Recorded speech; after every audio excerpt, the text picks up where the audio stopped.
Hello and welcome, everyone. Thank you for taking the time out and joining us today for this exclusive LinkedIn Line conversation. We are excited to have you with us on the topic of build versus buy strategies for HR to elevate our talent tech stacks and drive growth. I am Dhruv and I will be your host for this discussion. As we approach 2025, we leave behind a year that's been marked with pivotal and tectonic changes in both business and the talent landscape. Newer technologies like AI are a major force of change, while analytics, automation, and robust digital platforms still play a major role in raising productivity and transforming experience.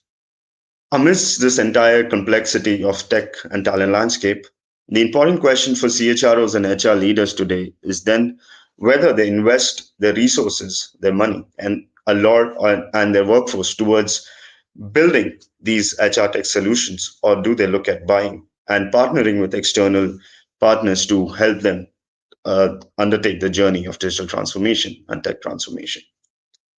So that's going to be one of the key questions that we discuss today, among other perspectives and actionable insights that we hope to offer our audience.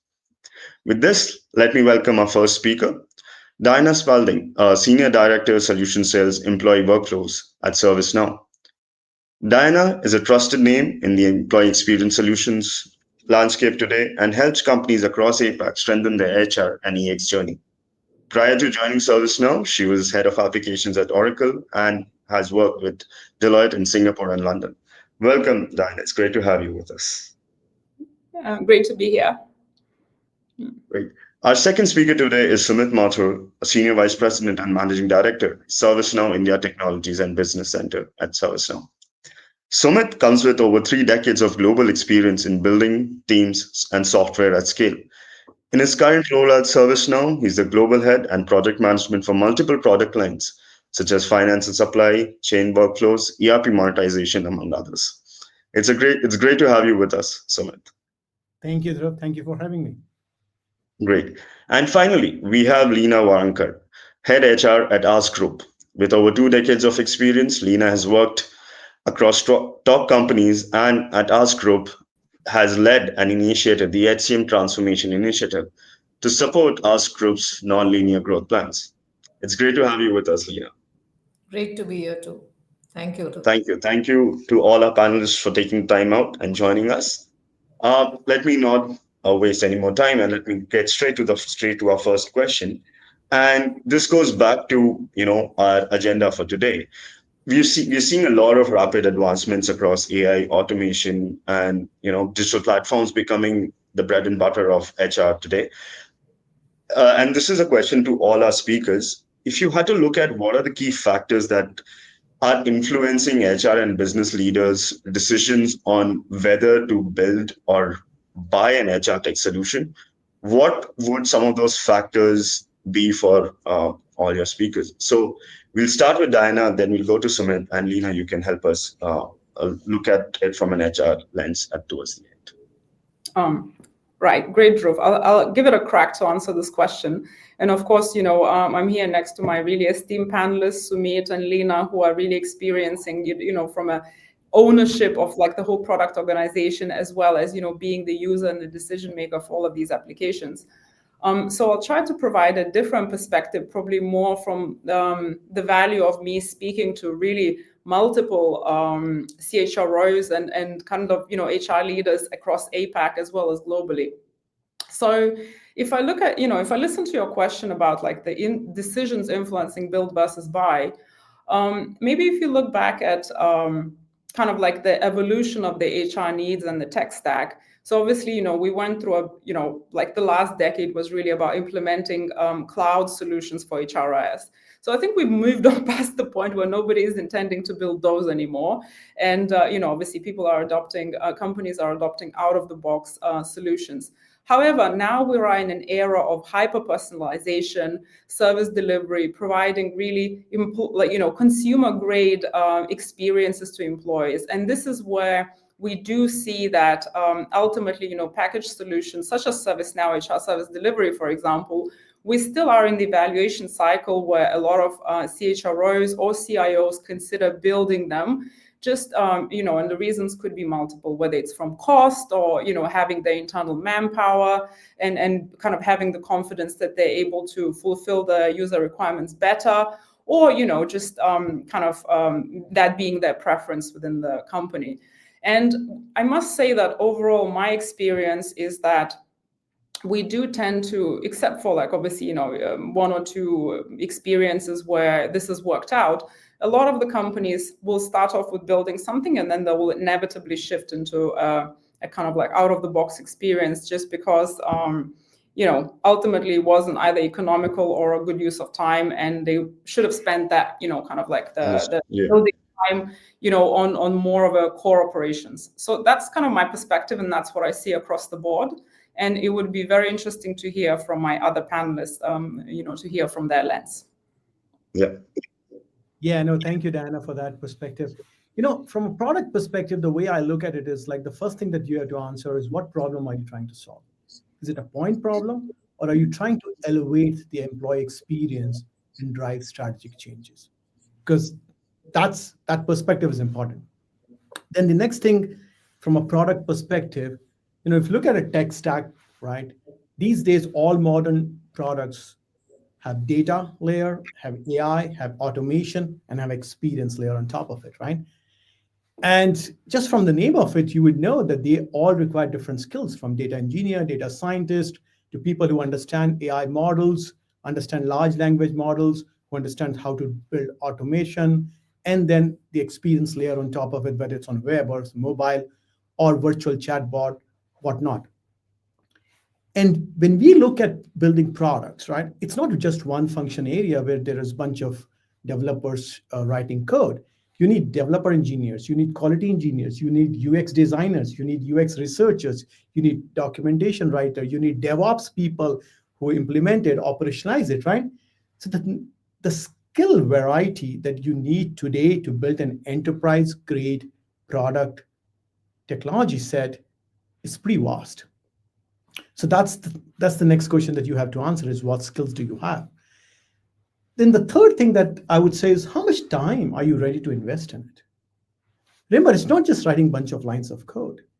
You have to think about what I call non-functional attributes. Will your application or product scale as your organization grow? Is it going to perform to the expected level that we all now have an expectation from our consumer grade applications? Is it secure and compliant to your industry's regulatory needs? Is it localized across geographies, right? And language attributes taken consideration, right? So that's the time required. And then about the cost. It's not about building the cost, not the one-time cost. It's supporting it, upgrading it, maintaining it, integrating it with other systems, because HR, because it serves the employees, cannot live in its own island or silo. It needs to connect to other pieces in the enterprise as well. And the last thing I would say is, how do I get advantage of the best practices in the industry? Because if you look at it, if I'm trying to solve for how fast I can resolve employee help desk tickets, I can draw analogy to it to what I'm doing in the customer support scenarios. I can draw analogy to what I'm doing in IT support, right? Because they're all trying to provide better experience to their end customers. So a better product would be, taking advantage of best practices from across industry and across functions and building it to provide that service, right? So it's problem you're solving, it's time it takes, the cost involved, it's the skills that are needed, and the best practices. So those are the 5 elements that I would put on the table before making that decision. Great. Thank you, Sumit. Lena, any points that you would want to add? So I think Sumit has very well summarized most of the points which HR leaders as well as business leaders will look at. I will only bring in a few more aspects to why first a build is really looked at from an organization perspective. I think a build is looked at because there is a lot of customization that an organization wants to bring in. Whenever a new system is looked at, every organization, when they are looking inside out, they feel that, okay, let us just build everything as per our own processes. And like what Sumit rightly pointed out, it's easy to build, but going forward, do we really look at the outside in process where the best practices can be considered? That is one aspect. So while inside out can be a very easy way to start with, maintaining it does not become really very effective method. It becomes a very costly affair. Second is resources. There are a lot of resources that need to be allocated. Third is it is not a scalable option either, because as the organization grows, the technology evolves, which is evolving very fast today and has been evolving over the last 2 decades. I would say it is not a scalable option. So building is very tempting, but it's a very costly affair in the long run. So why not rely on partners who are, I would say, or organizations who are experts and are investing in innovation, are investing in best practices. What it needs is a change in mindset, that can I tweak my own processes internally, adapt to them, and then really implement them and rely on the upgrades. I think it just needs a little bit of tweaking. It's not that difficult, because technology anyways is a change in mindset. So it just needs an add-on change in mindset is are my 2 bits. Great, great. Thank you for that, Tina. And I think what our panelists really touched upon is the complexity of the entire tech landscape, the implementation landscape, which is going to only rise as we move ahead. So it's great to hear that from an investment standpoint, partnering with the right partners is perhaps the way ahead. And we will be getting into some of these complexities and AI automation in our other questions. So Sumit, my next question to you is, you touched upon, if you had to add an AI layer, there's a lot of requirements, coming in from an industry, from a company standpoint. But how can HR leaders really look at leveraging generative AI as a solution? And what are your suggestions on what are the best practices that they can implement? Yeah, no, absolutely. That's a great question, right? So, so I like to start by saying, put AI to work for people. So, what does it mean? So, think from an employee perspective, her journey in an organization, and solve for inefficiencies and elevating her experience, but keeping her in the loop all the time. So, basically, start with experience, right? So, as an employee, what do I want? I want to use the technology on the device of my choice, at the time of my choice, and I want to self solve, right? So when I want to self solve, that means I need a good AI search. So that I'm able to get answers on my own. If I'm not able to get self solve, then I want to help of an intelligent AI chatbot that can help me drive towards a resolution, right? So it all starts with experience first. Then it talks about data. Is there Yeah. data that you have to worry about? Is it in a singular platform? Is it in a place where it's accessible for the right use case and the right technology and by the right people at the right time, right? And then the last thing I would say is, from an HR perspective, right, bring in empathy. And what do I mean by that, right? Don't try to solve everything through AI and automation. I'll give an example. If as an employee I'm raising an harassment issue, don't throw a chatbot at me. Be Right. empathetic, right? So identify the use cases where you need to get a human involved right away, right? So the Yeah. technology is an enabler. It doesn't solve for everything, right? So from an HR perspective, right, putting AI to work for people means finding the right technological solution for the right use cases, but always have an empathetic layer around it. So that's how I put it. Great. Thank you. Yeah, Diana, you have a point? Yeah, so I also had this really interesting discussion with one of the HR leaders, and I also realized that the whole concept of build versus buy also applies to AI, right? So, for example, we have a lot of questions, and I must say, there's even for us at ServiceNow, we'll probably Sumit excluding, it's difficult to keep up with AI and offerings, and in terms of to really understand what is the difference between something like the co-pilot model or something like our Now Assist, or what do I, as an HR leader, how do I feel if my CIO tells me that we want to build our own LLMs, and what does that mean for my HR organization to be able to provide service and for employees to experience the employee experience. So my kind of 2 cents would be, in terms of when you are in this journey of really trying to get in the grips into in terms of which AI model suits you the most, the way I look at it from a really kind of layman perspective, if you look at something like maybe Copilot or ChatGPT, it's really great for writing summarization articles, kind of, literature type of things, or, like really working on the emails and communications. But if you want something that is really geared specifically for you to answer the employee questions on the service catalog that you have, that would probably, in our case, it would be definitely the ServiceNow Now Assist. And if you are looking at any other tools, would be that, again, the native AI that's built on top of that tool already. So that's a very important differentiation. And I think that every CHRO or HR leader has kind of like a duty to also really educate themselves on that, to understand, what one option or another means for their organization and the employees' experience. Right, Yes. right. Yes, please. That reminds me of something that Lena said earlier in the discussion, which was so right. She gave a pointer that says sometimes you have customization inside the organization, and that kind of leads to some people to think that they should build it themselves, right? But configuration and customization should not be an excuse to rebuild. You need to select a product that is customizable and configurable to your business processes, to your needs. But if you're looking to rebuild because of that, then it's a poor choice of technology. Yeah. So it's great that user experience has entered our discussion so organically, because my next question is both to Lena and Diana, right? The entire conversation of build versus buy, we've looked at it from a complexity standpoint and how it can be one option is preferred over the other. But if you had to look at user experience, maybe being the category or being the one of the factors which decides CHR decisions, how do you see it evolving in 2025, and how do you see user experience becoming an important aspect in this discussion? Diana, we can go with you, and Lena, you can help us with the split. All right.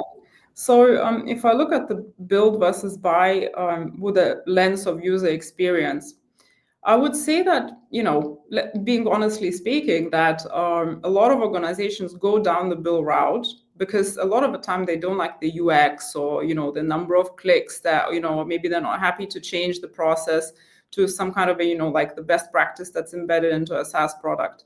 So that's as a starting point. So that initial ability to really tailor the user experience and expectations to what your organization need is probably something that excites the decision makers. But ultimately, then it still goes back to the 5 points that Sumit mentioned. So what are you going to do after? And are you really going to be able to keep up that amazing user experience, all the way? And fair enough. Some organizations manage to do that, especially maybe a product organization or a partner or an SI. But most organizations don't. And user experience, it's not just about the look and feel of application, but also the functionality, the evolution. So for example, the user requirements, imagine if you had an iPhone that's still the same iPhone that you had 4 or 5 years ago. Even though you loved it initially, you probably wouldn't be loving it anymore. So I would just liken it back to that consumer grade expectation. The organization really needs to think about sustained and evolved user experience journey when they take that decision. Understood. Lena, any points that you would want to add? Yeah.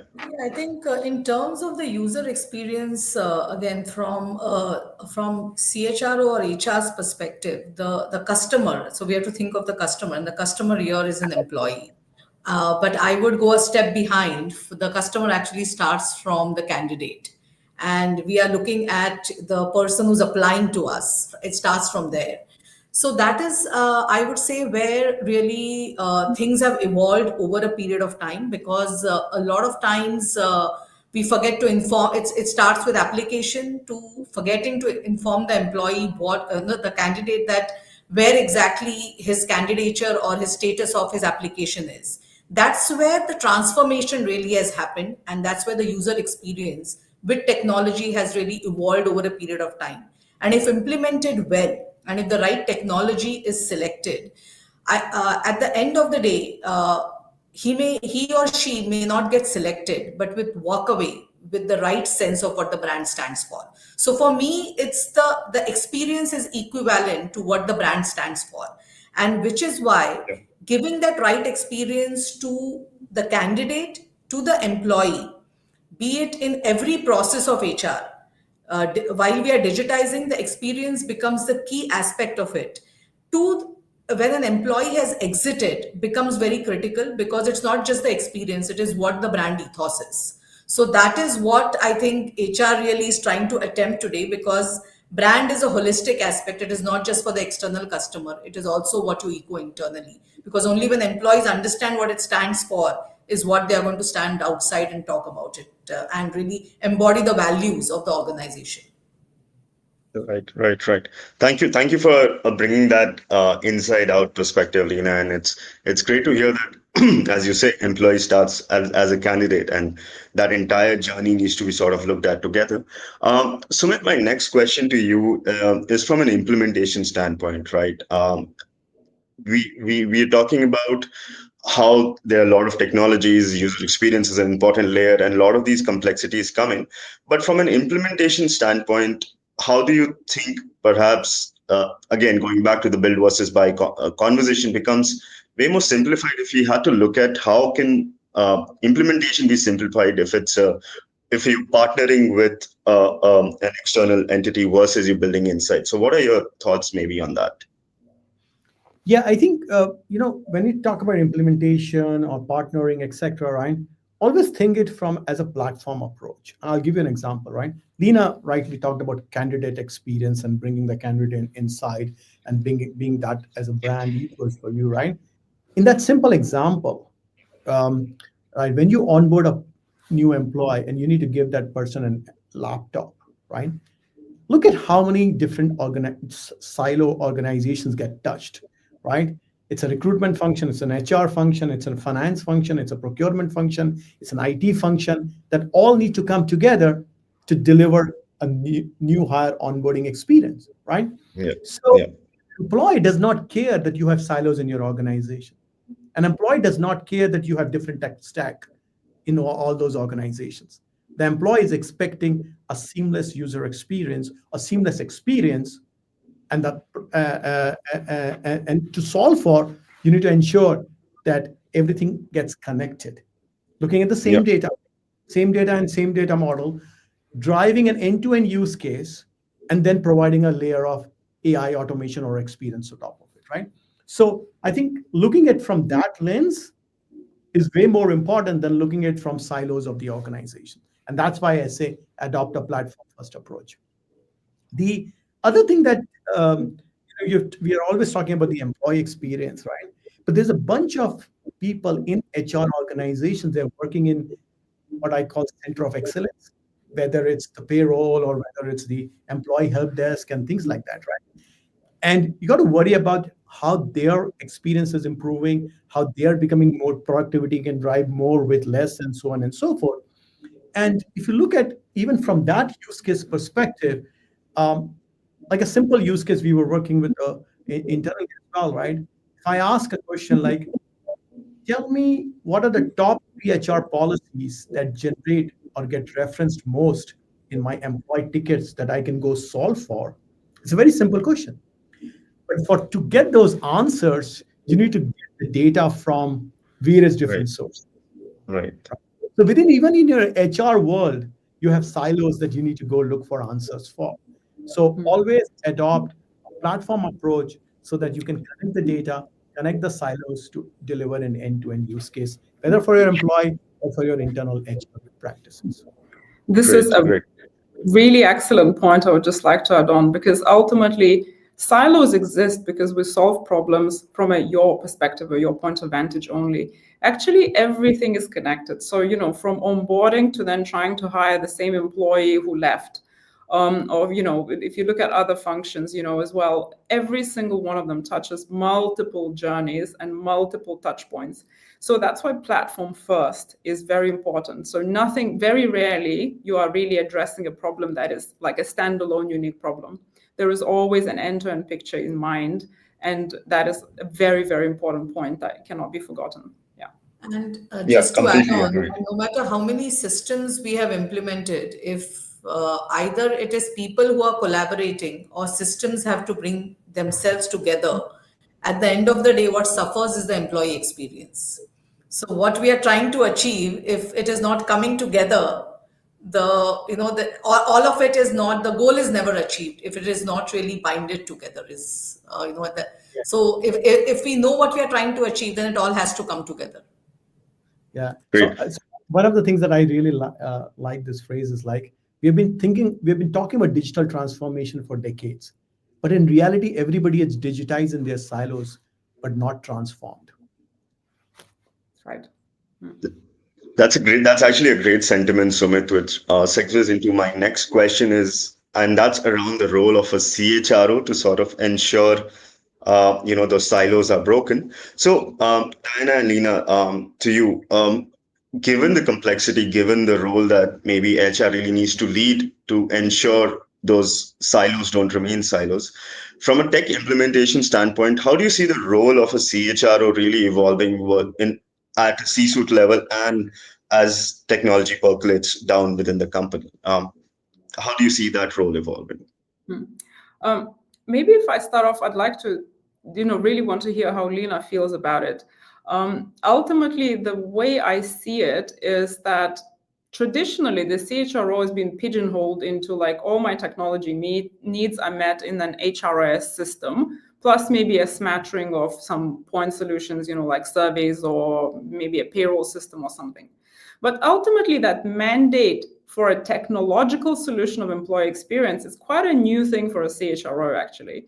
And a lot of the time in the evaluation of who should be responsible for employee experience in terms of like a system that really stitches everything together, we sometimes see CHROs kind of go, whoa, whoa, whoa. I didn't know it's like my responsibility to really own a system that touches every single employee. So as an evolutionary next step to a CHRO and really as an elevation of a role and mandate in the board, I would say that absolutely should sit in the CHRO's remit. Ultimately, like that, the main function of something like that, like to Sumit's point, is it breaks down silos, which is actually, lends for like better organizational efficiency and collaboration. So the CHRO definitely has a duty to come up with a way to do that. Technology is obviously just a tool, but ultimately it can be really powerful if you think of it as an end-to-end platform, which is what Sumit mentioned. And Lena, as Right. I said, it's easy for us to talk, obviously, from a different seat, but it would be very interesting to hear how you feel about that, this very important question from a CHRO standpoint. So I think one of the key roles of CHRO that which has evolved over a period of time is to understand technology, the way it is evolving, and what is the operating leverage the technology can bring to the organization. I think that is one of the key aspects the CHRO really needs to understand, which I think most CHRO, I would like to believe, do understand. And having given that as a premise, first is to walk the talk. So hence, it is critical that HRIS, the systems, if we are saying that the right implementation happens, because a lot of time, if that implementation is not done right, and there are issues with that implementation itself, and that experience is not right for the employees, then there's no seat on the table, I would say. So getting your house right, in order is extremely critical. That is the first part of it. Once that is done, then comes a larger responsibility towards the organization, I would say, because then, I would say then the game really shifts, because then the CHRO earns the seat on the table to go to the boardroom and play a much larger role to collaborate with other departments. and Right. which is what a lot of CHROs today are doing. So, for example, getting the employee experience, be it from a vendor management and not just for employees, but also for outside world, becomes a CHRO's responsibility, because as I always say, holding a brand is every leader's responsibility. It is not a marketing department. It is not a CEO. And that's where I would say that, CHRO's role has evolved over a period of time.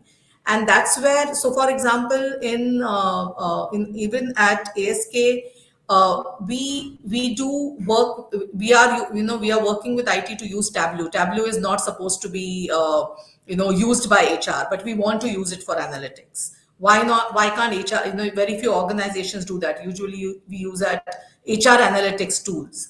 Similarly, we are trying to integrate a couple of other systems, which is not really HR's role, but that is because that will just make life easier for a lot of other processes. And that's where I think, because once our life has become easier, our processes are set, it has given us the bandwidth to look at each of the department processes. And we want to see that how can employee experience, vendor experience, customer experience, all of this can become a little Right. easier. So once our house is in order, we are now collaborating with each of the departments to really push that agenda with the board to say that this is what now we can bring on the table. So I think that role is evolving and will keep evolving. Great, great. Thank you for that, both Diana and Lina. And I love the fact that the evolution is something that CHROs are actively leading, and perhaps they don't have an option; they have to lead that shift. This brings me to my last question, and we've looked at what's been happening and how the entire ecosystem is evolving across different parameters. If we had to look at 2025, we've seen agility, adaptability, all of these things become really relevant from an HR standpoint, from a company standpoint. So, as we leave our listeners with the final question, what would you think are some perspectives that would really help shape the build versus buy conversation in 2025 from an agility and adaptability standpoint? So, Sumit, we'll start with you, and then we'll have Diana and Dina talking about Yeah, I think this. as you look ahead in 2025, if you are an HR leader, I'll say, you know, all this technology, whether it's generative AI, agentic AI that's coming up, is real. But as an HR leader, focus, if you have to focus on two things: the data. Where's your data? What data is relevant for you to work in your organization and for your employees? Is it secure? Is it compliant? So focus on the data and then focus on the experience in the context of the work that your employees are supposed to do. If you focus on data and experience, the middle portion of AI and automation will find its way and fit in. Great, thank you. Diana. Yeah. Well, I would come at it from a position to add on to Sumit that I think there's a time for CHRO to demand certain experiences and certain technical solutions to be in place. A lot of the times we do see that CHRO gets relegated to sort of the middle or the end of the queue when it comes to organizational budgets and, like IT budgets and spends, especially when it's something as intangible as experience that maybe doesn't have a very clear owner in your organization. So I would say that now I would really position it from a kind of place of power that, we are, CHRO is representing all employees. To Lena's point, he or she is representing a brand. How do you welcome people? How do you lead people whilst they are in the organization? How do they remember you when you exit? Are you being professional about, like reducing the swivel chair, between the tasks that they do? And Yeah. ultimately, are you providing for those organization kind of, use consumer-based experiences? So I would say that firstly, to Sumit's point, look at your data, right? Focus on the experience. The second point would be make sure if there are gaps in your technical landscape or your process landscape, demand for the budgets and demand for the priorities in the organization to make sure that those are patched. Right, right.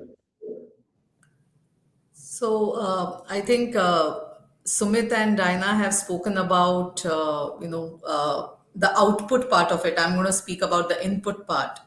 If we have to demand, like what Diana has rightly said, and that's, as a CHRO, I can vouch that that's a very difficult ask when we go to the board to demand.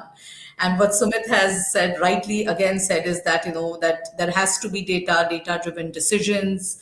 Uh, we need to, I think, while HR has tried doing it, there has to be matrices. And for matrix, we need to know what to measure. A lot of times, we just participate or conduct random surveys. For data, I think HR needs to measuring things very regularly, because once we have that data, what we are measuring very clearly is when we know that where are the gaps. Because even employee experience comes through surveys that happens once in a year, which is not sufficient.